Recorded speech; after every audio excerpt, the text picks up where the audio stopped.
Hey everybody, thanks for joining us today. Let's see. Man, I've not been in here in a while, Denny. Well, I know, and It Liz feels all isn't weird here without- today. Liz is taking a well-deserved day off, Yep. and we're here. And you're going to show us all about what? Vinegaroon? Vinegaroon, yeah, or iron gall ink, or iron dye, all sorts of names for it. But I guess the bedrock of it is you're putting steel wool into vinegar, and it will end up staining that leather through a chemical reaction. So we're going to go over that a little bit today. I'm not bringing anything really new or revolutionary to this. It's been around for a really long time, but I've tried to get a little more conceptual information down of how to get it working the way you want. And I'm not a dye guy, so this is all yours, because very seldom do I ever dye anything, but Right. on occasion someone says, I want this thing black. Right. And Everyone says, I want gray. Yeah, right? The really great thing about this is you can work anywhere from like a really pale gray dye up to a solid pitch black. And that's just a matter of how long you let the vinegar and the steel wool react. So down here I've got this odd looking little jar. That is some vinegaroon in process. You can see all the steel wool floating around in there. It's got bubbles and stuff. So what'd you do? Just pour vinegar in the jar and drop in a... Yeah, take some 4/0 wool steel pad? wool, the really fine stuff. You want to wash it with either some, acetone or alcohol. Dish soap works too.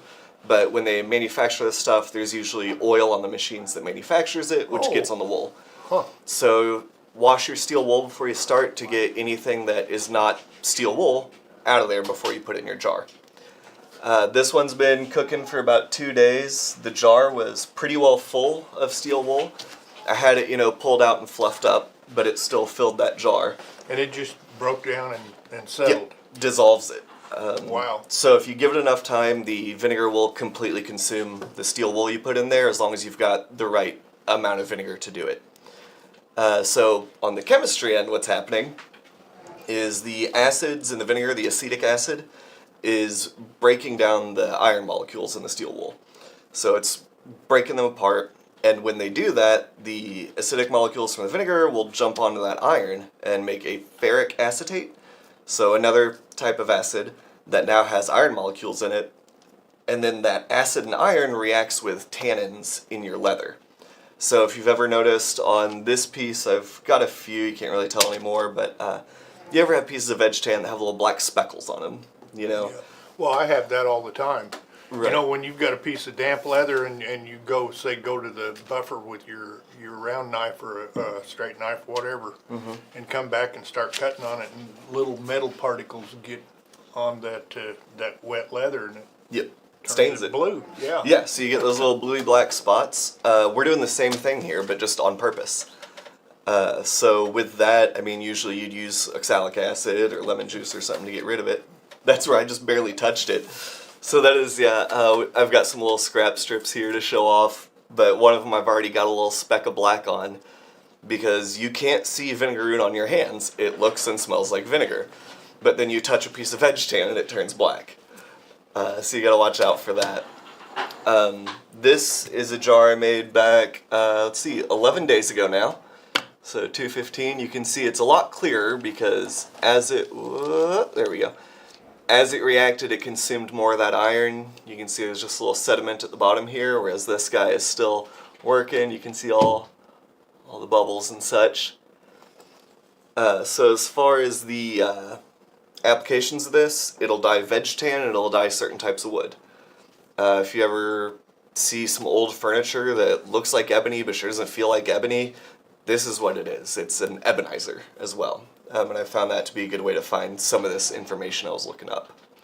But we'll get into how to make it real quick, and then we'll go through how to use it, how to store it, what it works like. Let's see, we got any questions coming in yet? What percentage of vinegar are you using? Have never been familiar that vinegar is by percentages. This is just distilled white vinegar. So just Nothing straight fancy. vinegar. Yeah, you're not diluting anything. It's just 2 ingredients, vinegar and wool. So, move these out of the way. So I've got an empty jar here. I forgot to this morning, but usually I give them a little rinse with rubbing alcohol or something like that to clean it before I start doing this. Because since it is a chemical reaction, anything in there is going to become part of the process, whether you want it to or not. And then I've got some steel wool that I've been storing in a jar, because I cleaned it already with some high percentage isopropyl alcohol to get all the oil off it. Alright, so this is, you know, when you get steel wool, it comes out in those big Little pad. pads, yeah. Yeah. And you're going to unroll it. This is, I'd say, probably about a quarter of one of those big pads. So what I like to do is just give it a little What size of steel wool? 4/0, super fine. But it really doesn't matter how much vinegar and how much steel wool you use, correct? Right. You can get really precise with it and figure out this much vinegar will completely consume this much steel wool. I messed with that for a while. It didn't seem to improve the results of my dye at all in the end. So, I think the reason I was unable to find a lot of really detailed procedural information is it's not that detailed. Pretty loose process. I think the gap between the way everyone makes it and the way you could make it really precise is a chemistry lab. You could probably write a book. I don't know. Like I said, this is all gathered from other folks. So I just took that and kind of fluffed it up so those fibers are getting as much surface area as they can, and pop that into my jar. Scrape all that off of my table. Just right in my lap. Alright. And then the really tricky part is you just gotta pour some vinegar in. Pretty scientific there. Yeah, pretty precise operation I've got going here. So just pour some of that vinegar in there. I like to get it mostly full, just so I have plenty to use. It's like pouring shots, right? Right, yeah. In an old issue of a Leather Crafter magazine that Denny handed me the other day, Chris Andre with Slickbald had a great article on making vinegaroon. And I learned a lot from that one, and one thing I forgot to bring today is baking soda. So this does smell like vinegar. Your leather will smell like vinegar. But you can make a little slurry of baking soda and water, and then just grab a dauber and brush your piece with it after you've dyed it black, and it cuts that smell While right it's out. still wet? You want to let it dry first, Let it so that dry. way you don't mess with the reaction in the leather. Let's see. Looking to see if we got any questions. Yep, there we go. Don't see any. Yeah, iron acetate, you got it. The leather, yeah, like I said, does smell like vinegar, but a little baking soda slurry will clean it right up. So this, I don't know if the camera can see it, but whoops. We've already got a few bubbles forming. Nothing too drastic, but there's some tiny ones hiding in there. But I'm going to set this aside and we'll see it later in this hour. So do you seal that tight, then airtight? I don't know. Since it produces bubbles, it's bubbling off hydrogen gas, if I remember correctly. On these mason jars, I just leave the lid ring just loose. So that way if So it's... it can release some Yeah, gas that if it lid needs to. can burp itself and it'll be fine, but you're still not getting any bugs in your jar. So let's see here. Oh yeah, this is also a jar of vinegaroon. It just turned out orange. So a big way that can happen is when I was making this one, I tried to keep my steel wool submerged the whole time. So I kept poking and prodding it throughout the day, trying to push it back down in the vinegar. And that introduced a lot of oxygen into the process. When the wool was coming up, going back down, it traps air. So you end up with oxidation, which is just rust. So now I've got this rust-colored liquid. So what does that do when you put it on a piece of leather? Same thing. It works just as fine. I figured it might give a different color or a slightly different tone, but I've not been able to tell a difference. This one, I put it together, put the lid on loosely, and then just stuck it in a dark corner for, well, since the 15th. So these are both a couple weeks old, which is great. This stuff keeps well. What baffles me is how it turns the leather black Yeah. when it's clear. Yeah. So we can do just some quick showing off of it. So this is just some light veg tan. You can see the little speck I already got on it, just being sloppy. Man, I cannot figure out how cameras work. And if we dip it in there, it pretty quickly starts to turn black. let it bubble a minute, soak in, and I'm going to set this aside and let it dry. Right there you can see it. Because as it dries, that's when that color starts to develop. And we'll do the same with the other jar. Oh, there we go. And then same thing over here, we'll go in the clear. And you can see that one's bubbling a little more. Does it matter how long Readily. how long you let it saturate? I've seen a lot of different ideas on that. I've not had the time to really play with it much and see if it gets it darker or anything like that. But it certainly would have some impact, I would expect. So there's that one, we'll let it go. You can see the color on these is right now really different. This one, there it goes, it's starting to get a little darker, but it may have died on me, I don't know. Being a chemical reaction, it can change. Things can adjust. Let's see, do I filter this in rejar? I have not been. So what I found is if I let it sit and work long enough, it will break down that iron to sediment, and then what's left of the steel wool, like if I put too much in, I can just use a little stick and fish it out of there and throw it away. And I've not had any issues with stuff getting on or in my leather. But with that, it's a little cloudy and murky looking. But if you run it through a coffee filter, things like that, pour it off, all that is introducing air. So it's going to turn it more orange.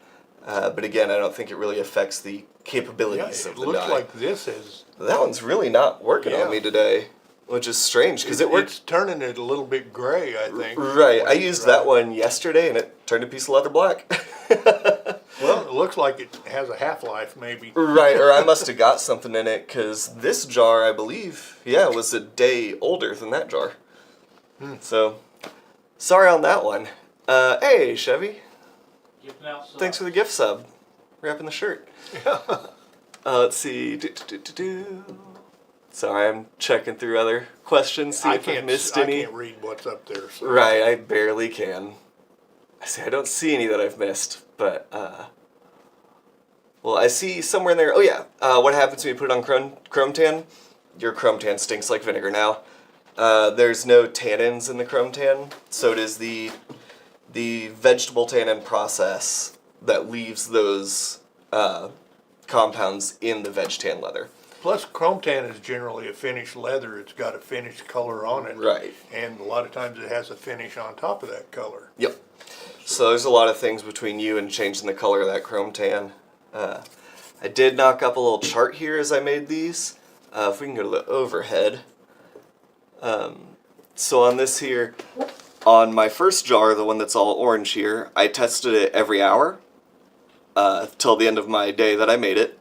And then I tested it the next morning. So you can see 24 hours is where you really start to hit the black point. Earlier on, you can stop it, pull your steel wool out, and you get these nice grays of any shade that you want, which is really fantastic. This was just testing another jar after it sat, but you can see both of them ended up just as dark. And these spots down here were actually from the jar that's now clear and not working. So that's a fun mystery to solve. Some of the big benefits, I'm seeing some people say they're not seeing the benefits, and totally understandable. I hadn't messed with it much in the past for the same reason. But one, the price, it's dirt cheap. You know, dye's not horribly expensive, but if you've got vinegar and steel wool in your sink, well, that's free. Well, plus black dye has always been a mystery to everyone. It's hard to get something actually black. Hard to get it working, and you get a lot of rub-off. A lot of your black will transfer onto your clothes, and Yes. it'll rub off of your project. And supposedly this is it actually strikes through the leather. If you especially if you saturate it. Yeah, and I'll give that one another dip so we can get a little darker color, because I noticed it was getting a halo as it dried, so I just didn't have very good penetration that first dip. But one of the other big advantages is, like Denny said, black dye rubs off on everything. This stuff doesn't. Unless it rubs off on veg tan, then it'll dye it black. But nothing else will pick up any color from this. And I imagine after you've hit it with your baking soda slurry, it's not going to dye anything black anymore anyway, because you've killed that acid. So the second reaction can't happen. I see. So this is just a little knife sheath I knocked out real quick. Just slapped some freehand tooling on it. But I stitched it with very light thread. And it's white. The Yep. thread is white, right? Yes. It's the new natural, which is Yeah, but it's just shy of basically white. Yeah. So I'm just going to use a dauber here to get some on there. And it's always funny because on a dauber it doesn't look like you've got much of anything. But I can go straight on this finished project, sewn and everything, and that thread's staying white because the thread does not have the tannins that react. And to me, that's cool. Huge advantage here. And this is something, like I said again in that Chris Andre article, he goes on about this. He will fully make his holsters and then dip dye them in a 5-gallon bucket of vinegar and white thread on black leather, nice and crisp. It's a pretty impressive little substance here. Yeah. Plus, this is actually a really dark gray, but Right now, when yeah. when you put a little oil on it, that Yep. turns it black. Yeah, you can get really close to a good black just by doing it this way. It gets darker if you dip dye it because it does penetrate that leather better. But I'm just doing this for convenience sake. And this was also a bit of an experiment for myself because I hadn't seen anything about dyeing like heavily tooled leather. And it looks like down in my bevels and pear shading, because I used a smooth pear, so I really had to beat it up a little. It's not taking the dye because that leather's really compressed. Which makes sense. Yeah, but I bet it will leach in there. I bet, As- yeah, as it if we dries. let it dry, yep. So you can see it's already starting to get darker, and that thread is not. That's cool. So that there is a fantastic, It's a plus. fantastic benefit of this, yeah. The pH of leather, it depends on the leather, but it's really middling. So this vinegar is a really gentle acid. You're not doing any damage to your leather with this. And then, like I said, when you hit it with that baking soda slurry after you've neutralized it, oil your leather, you're back to normal, everything's happy. I'm gonna zoom you in just a little bit. Yeah, and like I said, this isn't a new idea, this isn't my idea, this stuff's been around for hundreds of years. It's as old as leather and woodworking, it's as old as writing with ink. What does that do on the edges? On the edges, That it'll edge work and well, see yeah. See what it looks like. So you can see there, getting towards black leather, white stitching still. That's pretty hard to beat.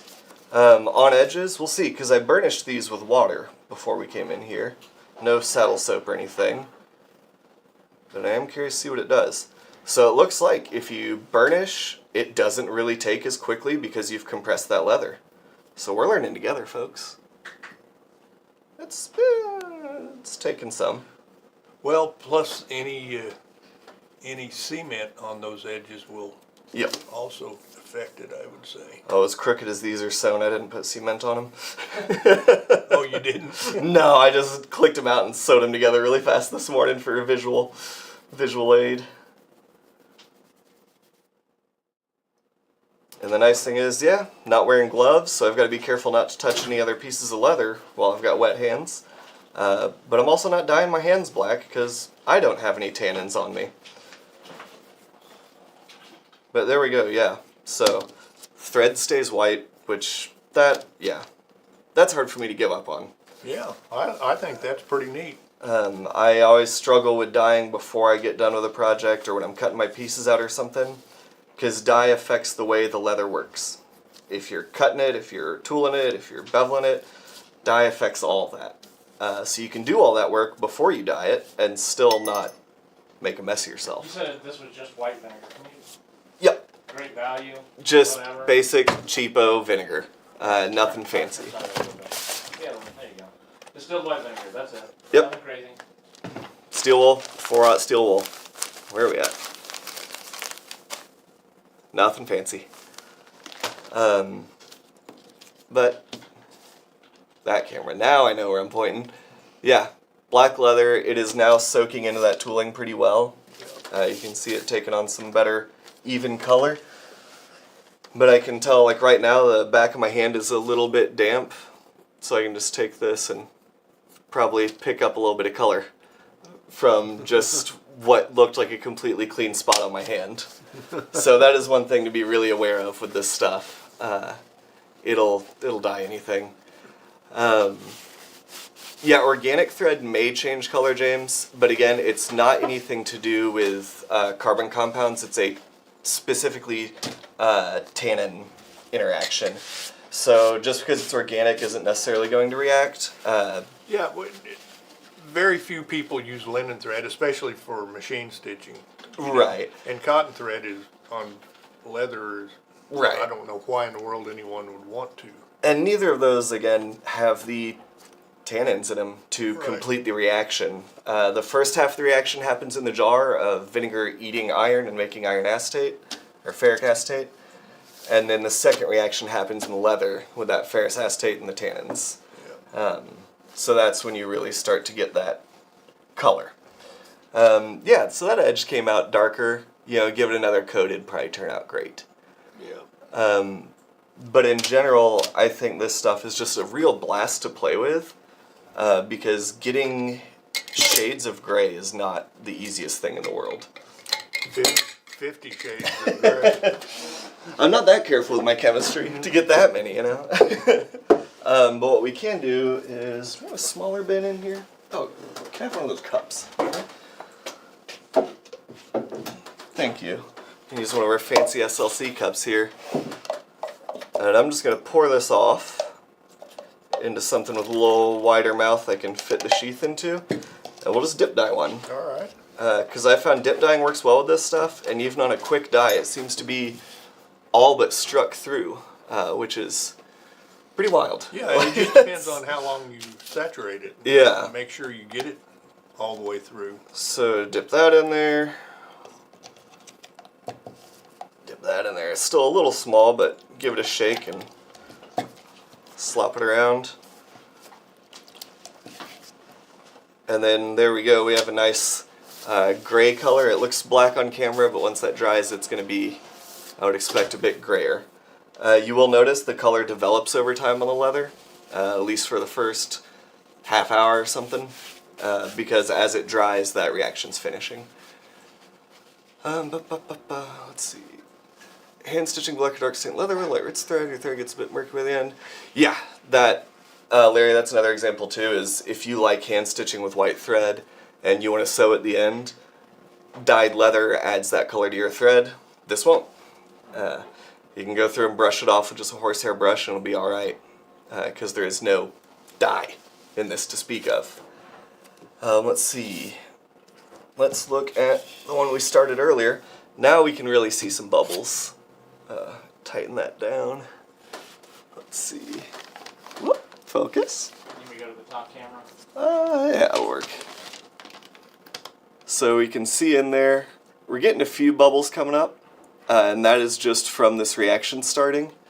Vinegar's still perfectly clear, and at this point, it's not going to do any dyeing, because there's hardly any vinegar in there, or rather, iron. It's mostly vinegar. Yeah. Well, you were talking the other day about not actually mixing this stuff up, not Yeah. actually stirring it up as it's fermenting. Right, right. So, like I said, it's not going to make a huge difference on the quality like I expected it would. The only difference it really does make is the jars look less gross and it smells less funky. Because all you're getting when this is coming out orange or murky or what have you is that oxidation. So if you've ever had a bucket sat out behind the shed too long with a couple old bolts in it and you get that orange scum on top, same thing here. It's the exact same idea. The daily shake, nah, just leave it be. It'll be fine. It takes care of itself.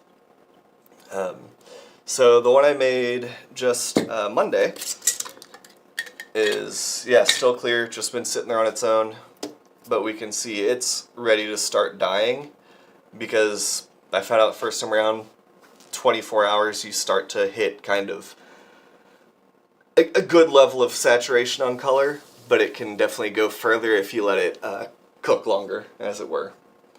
I like popping it in a dark place, kind of a dark, room temperature spot, because being a chemical reaction, the less factors you can have involved, the better. Chemistry does not like change or adjustment. I've not tried with walnut hulls. I'd really like to, because I think the color you get with those is fantastic. It's another way that ink is traditionally made, so it rolls into the same process. But yeah, you can see this one's coming out a really light gray. Yeah. We can give it a little wipe to get those particles off that it picked up, and it's nice and clean now. But yeah, one thing that is hard to come by is gray dye. I've not come across a company that makes a good one, and I've not been able to dilute any of the black dyes to a gray I'm satisfied with, because I really enjoy gray leather. I think it's fantastic. Denny, any other thoughts or questions? I'm talking too fast. No, you've covered everything, I think. Yeah. Oh, you got a knife on you? I do. Let's see if that struck through decently. I lost my knife the other day in my house, unfortunately. I felt naked without it. Yeah, I've been keeping busy. Yeah, that's just about. If you just let it soak a little bit longer, it would have been struck completely through. So you can tell it is starting to take that dye in, and that was just dipped twice. So if you let it sit and soak, you should be coming out pretty clean, struck through all the way, which is fantastic because you end up again with, just a clean project without having to mess around with every little detail with dyeing it. I think for me, what I'm mostly going to be using this stuff for is when I don't feel like messing with dye, but the leather I started with was not high enough quality to leave it natural. Yeah. There's sometimes I'll do tooling on something that has weird color or texture markings just because when you tool it, you can't hardly see those. Then you dye it and it's all gone. Works just as well. But yeah, this jar and this jar had, I'd say, roughly the same amount of steel wool in them. And that one's just 2 days old, just eating up that wool. Yeah, and that one's brand new. Yep. So you can see the longer it sits, the better. Seeing on this one how my vinegar has already taken on quite a yellowish color, I'm not sure how much chemical space it has for more iron. So I don't know if this one's going to get any stronger or not, but I will let you guys know. Yeah, I wonder if after it actually digests all that, if you put more steel wool in there, if that would... So it's in chemistry, it's the stoichiometry is what you're looking into, which is your reagents in a chemical reaction. You can do the math ahead of time to know exactly how much can be used for complete consumption. It's kind of like if you know how many miles to a gallon your car gets, you know how far you're driving, you can buy the exact amount of gas to get you there. Same concept here. I know how much iron vinegar can eat, and I know how big my jar is, so I can fill it with vinegar, weigh out iron to get a complete reaction with no leftover vinegar, no leftover iron. If you could do that math and had the time to, I bet you could make it not smell like vinegar because you've reacted all the acid out. But my chemistry days are far, far behind me, so I do not recall how to do that math, and stoichiometry was always one of my worst parts of it. Let's see here. Looking at questions again. So Dead Oak, you're asking about if you pull the wool, can you effectively stop the reaction? I believe so. I had a couple I was able to do that with. But again, I had one that I had working black and now it's not. So that I am going to do some research. But otherwise, yeah, I did have some that I pulled early just because I liked the gray it was giving me. The one I made yesterday, right? Is that the one I just dipped in, I believe? I really like that gray color a lot. It's a nice dark slate, I'd say. Basically the same as that one. But I think it's a neat color. And yeah, you can just pluck it out of there and keep going. Dean, hey, I'm glad you see the value in this. I agree. When I first started looking into it, and Denny and Liz asked me about it, I saw little to no purpose in the stuff. I was like, oh, okay, it's just a cool, old school traditional dyeing technique. But as it turns out, it's a lot of really interesting chemistry, and due to that interesting chemistry, some really wild benefits that I had never considered an option. Yeah, I never thought I could stitch something white then dye it black without panicking. Yeah. This is what you dipped in that one you just started today, Yeah, right? that one's been It's- cooking for 30 minutes. I bet when it's dry, that's a really nice light gray. And it's coming out gray already. Yeah. Or no, that's the one I did that wasn't working right. Oh, that's right. That's right. This is where I dipped the one I just did today. And you can see it does have just the slightest gray cast to it, but where I wiped it on my hand is darker. So in all this, you can see in just the little work we've done, little specks of dye that you don't even see coming off are hitting veg tan and dyeing it. So this is not something to do on your workbench with other projects on the table, unless you also want to dye them black. And with your meeting clothes on. Right, yeah. As long as you don't have a veg tan belt, you'll be fine. Yeah. Oh, I just saw some. I have not tried to see if oxalic acid will neutralize this like it does black spots. I'm gonna go grab some oxalic acid. I'll be right back. Let me go get it for you. You go get it? Okay. Denny's gonna go get it. He didn't want to be abandoned. That's fair. Don't leave me alone. As far as different manufacturers, Larry, I've not noticed a big difference except just the leathers, or different tanneries rather. I've not seen a difference from tannery to tannery on veg tan as to how well it dyes, other than how quickly it sucks up water. Your import will dye well, but the Herman Oak, I like using it more because it sucks up that water a lot faster and just makes my life easier. Let's see. This does not rub off a lot. Let's see here. Foxy Owl. I know you don't have audio right now, but you can check this later like you said. This doesn't really rub off, and if it does, it won't dye anything other than veg tan. It's all a chemical reaction, which I think is just neat. Yeah, with the oxalic removing rust, I mean, that's usually what we use when we have these black spots on our leather to clean them up. So I'm curious to see if it'll strip out this very intense version of that. Chevy, no one has told me I'm a huge nerd yet today, I think is the operative word there. It is a constant thing I'm told, because it is true. When Liz asked me to look into this, I immediately went off the deep end looking into the chemistry and reading like actual peer-reviewed scientific papers that people have done over this process, and I found it fascinating. Great, alright, so here we are with some oxalic acid and a piece of very black leather, so let's see what we can do. Thank You you. got a little spot right there. Do I need to zoom out some? You're good, I can do it right there. So I'll use a dauber so I don't accidentally get any of this on your pad to get on your other leather in the future, in case this doesn't work. Alright, so oxalic acid, get it right in the camera there, and we'll just do a good scrub. It is neutralizing. Look at that. Now that's interesting.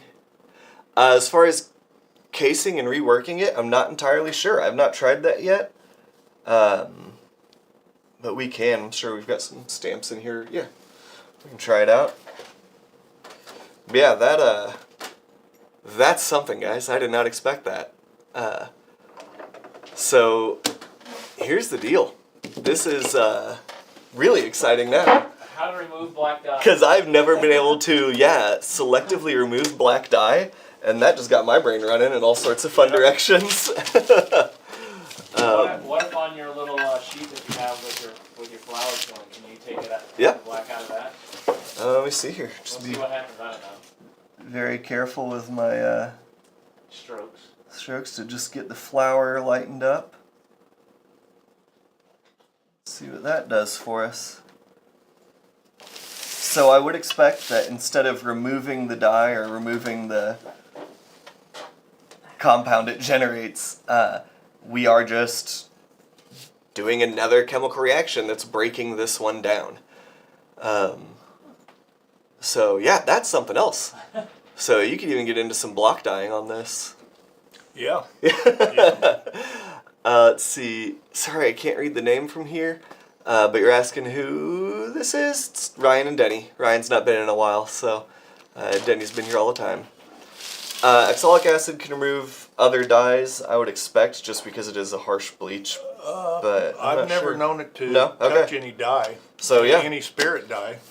Yeah, this is just for your metal particles. Yeah. So yeah, see if you can get that stamp, or we can even dye one of the other pieces, or whatever works for you. So this is still a little damp from dip dyeing it, but it takes an impression. I don't have any, dry pieces that I've dyed with this stuff, other than just playing around. So nothing big enough to test this on. Does it feel like it's inhibiting your stamp at all? No. Yeah. Comes out Looks pretty good. perfectly good. I mean, it depends on what stamp you're going to be using, as Right. how good an impression you'll make. But I mean, it's and wet that's leather. 2 layers. If you did it on a single Right. layer, This you is would probably also- the worst test, Yeah. but it doesn't seem to harm the leather in that factor. It's just a really fun thing. Yeah. Sorry, James. It's not a bleach. It's used as a bleaching agent in the leather world for us. Outside of leather, I've never interacted with oxalic acid. Yeah, I think block dyeing is going to be a lot of fun with this one. I wonder what we could do with as it was compressed. We were talking about how it didn't really take on much color on the tooled one, but now that color is fully saturated, I'd say. Oh yeah, so Denny's gonna stamp up another little strip for us here, and then we'll try the block dyeing on it. Because I think this would be just a really fun option. And Denny touching the clean leather, he's not got this stuff on his hands to ruin it.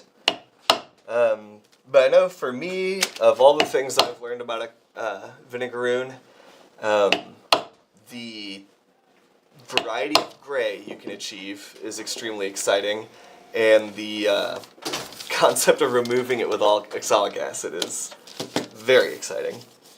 So yeah, so we'll dye this real quick and then block dye, or hit the oxalic acid for the stripper like we're block dyeing, I would expect. I would use it, put it on this. Put it on that. Yeah. So you get a little bit on there, it's already dyeing the leather in it.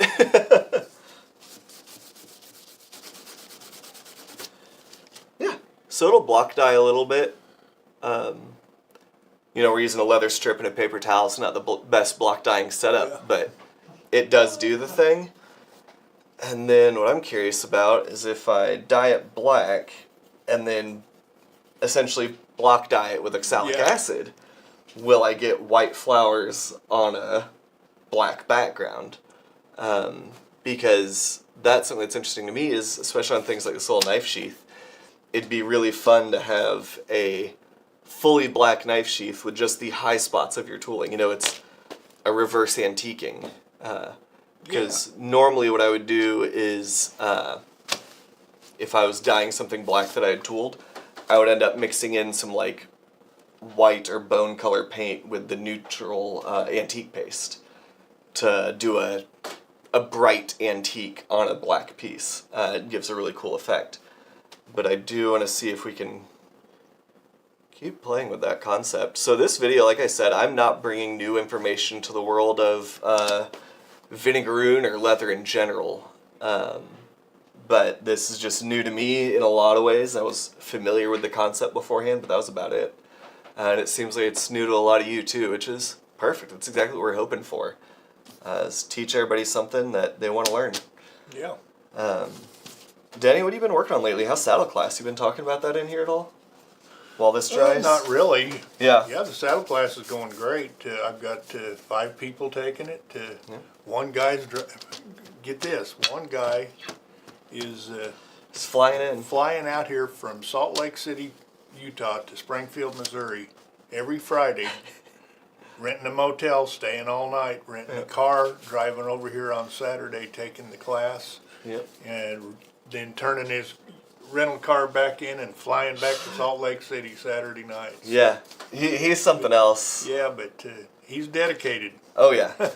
I ask about the saddle classes if I'm not in there every time. I'm helping Denny with that. So me and Denny are getting all sorts of time together these days. Yeah. Alright, so now I've got oxalic acid on my block dyeing block. Just give that a swipe and see what we get. We may just be left with, yep, That's neat. all your texture That's is neat. left black, and your, Go ahead. yeah. That's something else. So, hey everybody, play with this. Do some tooling, do some inverse block dyeing, I suppose. Send us pictures of your projects. We love seeing this kind of stuff from you guys, and I love especially seeing it when I got to teach y'all something or stumble across something on accident, and you guys get to play with it. That's pretty cool. Yeah, it's really cool stuff. I mean, we're a little short. Anybody else have any questions? I'm kind of out of information on this. I talk too dang fast for these videos. I had no information to begin with, so but I can I tell you think I'll be that playing is with neat. that today. Yeah, that's going to be a distraction this afternoon for sure. Oh yeah, I don't know which was which, but you can give it a little more thorough scrub. Yeah, I mean that really does the trick. I like that. Especially with the way it turned out modeled like that, this would be really cool for some sort of, very rustic and Yeah. worn-looking pieces if you were into that. But yeah, yet again, this doesn't... Hi, Liz! Good to see you! See your name on a computer screen, I guess. But I hope you're enjoying your day. Yeah. But yeah, this stuff is just a hoot. I had a lot of fun playing with it, working on it. Chris Andre in that Leathercrafter article, he makes it by the 5-gallon bucket. And that seems just great, because you just toss all your projects in there that need dyed, pull them out a minute or two later, and you know they are black as black gets. Yeah. Well, and the best part is it's really, really cheap. Yeah. You know? Yeah, especially if you are doing production work. So if I want to dye a dozen things black, dip dyeing has never done well by me. I know a lot of people swear by it and have really good luck with it. I've always been really frustrated by it because it just hardens the leather so dang much. That's the thing. Spirit dye, it actually dries the leather out, makes Right. it brittle. Yeah, and I've never enjoyed that. And just brushing on the black dye for this many pieces is not worth it to me, if I'm doing a bunch of work. But man, chuck them in a bucket, take them out later, they'll be fine. Because Yeah. there's nothing going wrong with the leather at this point. Vinegar and water. Yeah, condition it and you're good, back to normal. But not a rehab conditioning like with spirit dyes. Yeah. Let's see here. Nice. Good choices, Liz. Jealous.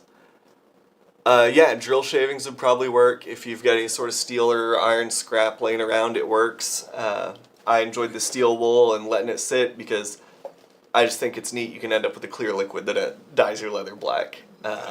But I've not noticed a quality difference with that. But yeah, other materials in vinegar for different colors. I do not know the chemistry behind this well enough to be able to know how to even begin that.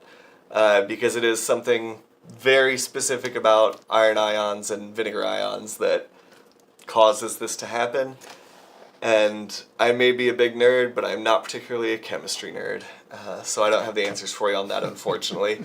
But someone out there does, and if I find them, I'll let you know. But otherwise, I think we've had a really nice time with this. I hope you all learned a lot. I know I did in the process of getting ready for this, and even today I learned more. I have Oxalic learned. acid was cool. Yeah, that really surprised me. Yeah, that's the neatest part. Yeah, I think that's gonna... That and the part that it won't color that synthetic thread. Yeah, oh yeah, leaving your thread nice and black, or nice and white on a black piece. All this stuff is not stuff I expected to do today. Right? But, man oh man, there you go. As far as coating it, it's any sealer you like. Like I said, hit it with that baking soda slurry to neutralize the reaction so it won't dye anything else you're working with, and it won't smell like vinegar. And then hit it with whatever top coat you like. I've coated some pieces with Quick Shine. You end up with dark black, bright and shiny. And oh yeah, another thing I really enjoy about this is the black pro dye. I really enjoy the Renia black. I really enjoy. The Renia black is great. It will dye anything black, but including you and everything within 30 feet of you.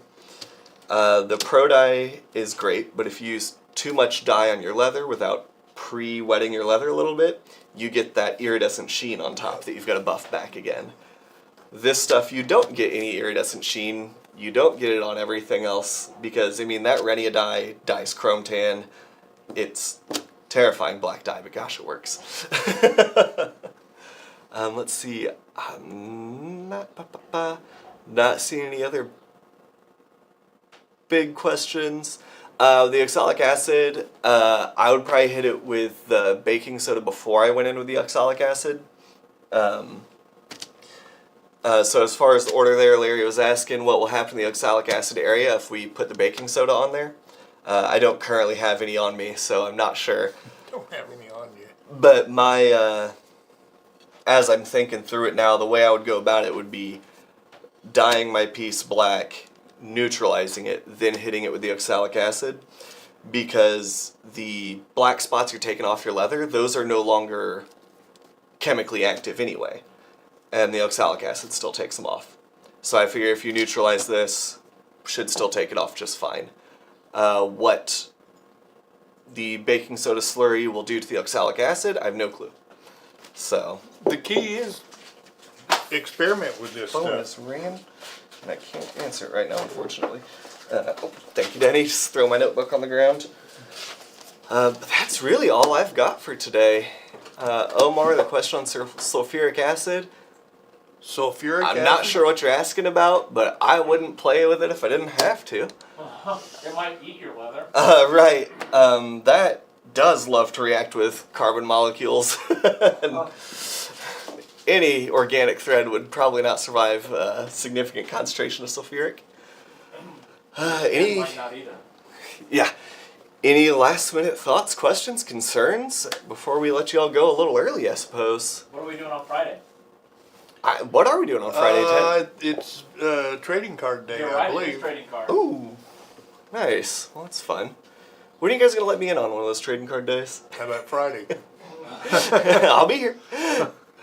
But yeah, this is the kind of stuff I love doing, is learning something, playing with it, and teaching it to somebody else. I love playing with things too. So you all go forth and play with this stuff. Go forth. Gorf. Vinegar. Yeah, make some new dye for yourselves, learn some new techniques, come up with some ideas we didn't come up with here, and brag about how you're better at R&D than I am, because I would love to see new ideas I didn't come up with. So everybody have a lovely day, have a great week, see y'all Friday. Bye. Bye. See ya.